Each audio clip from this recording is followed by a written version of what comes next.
บายดีไอ้น้องปีสิปีเขาเนาะวันนี้เขาจะมารีวิวเนาะ2 บอกก็คืออันตัว K2 เนาะตัวกับ K2 อันนี้ K2 นี่มันเป็นของฮานอยเนาะ K2 ตัวนี้มันเป็นของไซกอนเนอะนี่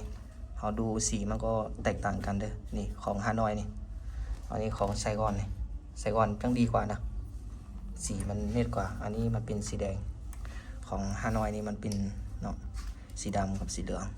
2 บอกนี้มันราคามันแตกต่างกันประมาณ 500,000เนาะแต่ว่าลูกค้าคนนี้เขาจะเอาเป็นทั้งอารุเก็บเสียงเก็บเต็กเนาะเราโพลีกอนกับกล้องนั้นฟูจิเนาะลำดีมันเป็นก็K2แต่ของเป็นไซกอนนี่ลูกค้าเขาจะเอาเป็นทั้งคาร์บอนเปล่า8 แบนเก็บเสียงเก็บเต็กเราโพลีกอนเด้อก็กล้องฟูจิ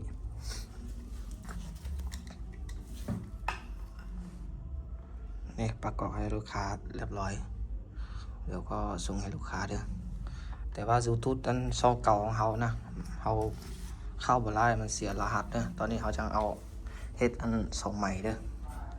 ถ้าน้องเขาดูก็ฝากกดไลค์กดแชร์คอยเด้อกดติดตามเอาไว้คอยจังลงคลิปตอนใดไอ้น้องจะหูเนาะนี่คลิปมือจาง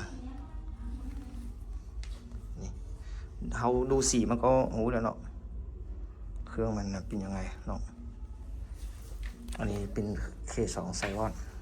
K2 ฮานอยได้ตัวนี้ตามนี้เป็นยังไงK2 ไซกอนงามหลายเนาะใครสนใจก็แทรกเข้ามาหาเด้อเดี๋ยวเขาจ้างไว้เบอร์แอปเขาอยู่ในคลิปนี้เด้อโอเคขอบใจเด้อ